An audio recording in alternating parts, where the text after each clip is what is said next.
Welcome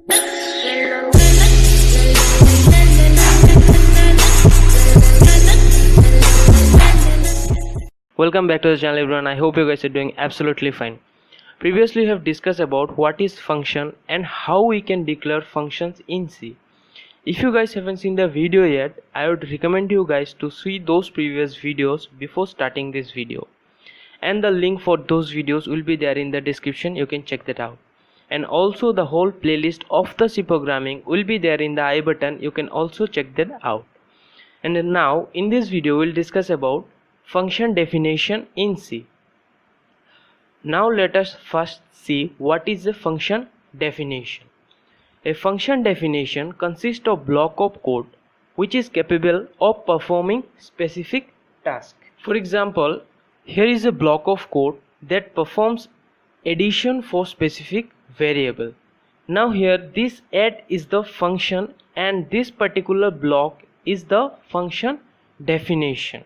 Okay, that will perform the addition for two variable A and B. Okay, now after understanding function definition, now let's try to understand how function works.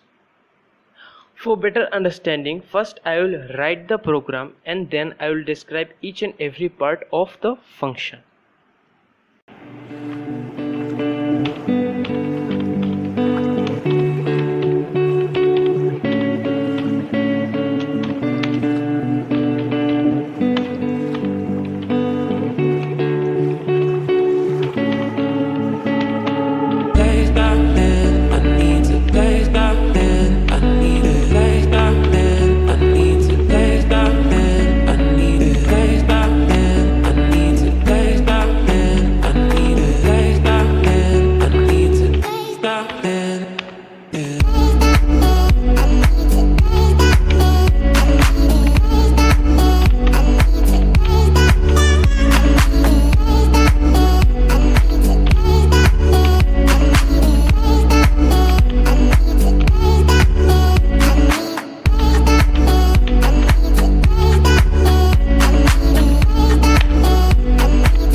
Now let us see what we have written here inside the code.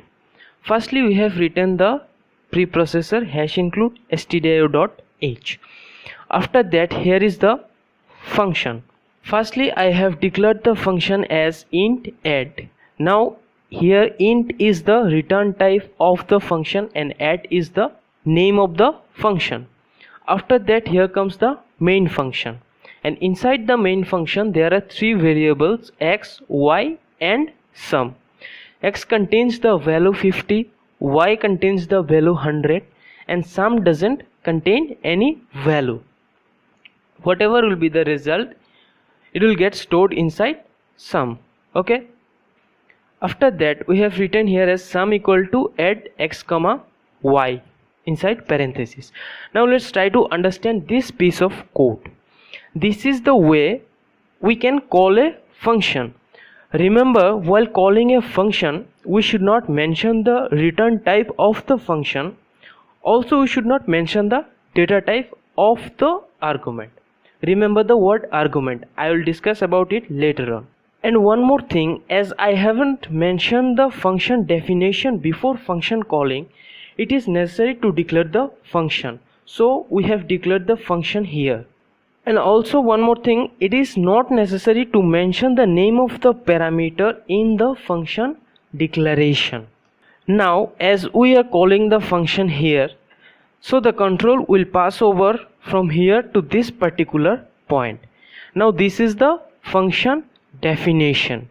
Here we should remember it is necessary to mention both the data type and the name of the parameter in the function definition. Here the return type is int and the name of the parameter is a and b. Okay, now here we can easily differentiate between function definition, function declaration, and as well as function calling. Okay, now here as control passes over to here we have introduced two new variables a and b. Okay, now as we are calling the function add, so the value of x will pass on to a and the value of y will pass on to b. Okay, now here the value of x is equal to 50, that will passes over to a, and now a contains the value 50, and the value of y is 100, that will pass over to b, and now the value of b is 100. Now from here we'll manipulate these values, that means we'll add the values here and we'll return the value to this particular point. Okay, now as here it is a plus b, that is 50 plus 100, so it will return 150 to here, and this 150 will store inside sum. After that simply we are printing the value to the screen. Now let us compile the program and see if there is any error or the program runs properly. Yes, here it is showing that the sum is 150, that means our code is running properly. Now let us see what is the difference between an argument and a parameter. A parameter is a variable in the declaration and definition of the function. An argument is the actual value of the parameter that get passes to the function. Remember, parameter is also called as former parameter and argument is also called as actual parameter. Now if we take the previous code, here the variable inside the calling section is the argument or the actual parameters, and the variables in the function definition are the formal parameters. Okay friends, this is it for now. If you have any queries, you can comment down below, and please don't forget to subscribe our channel and don't forget to hit the bell icon so that you don't miss any update, and please share this video with your friends. Thank you.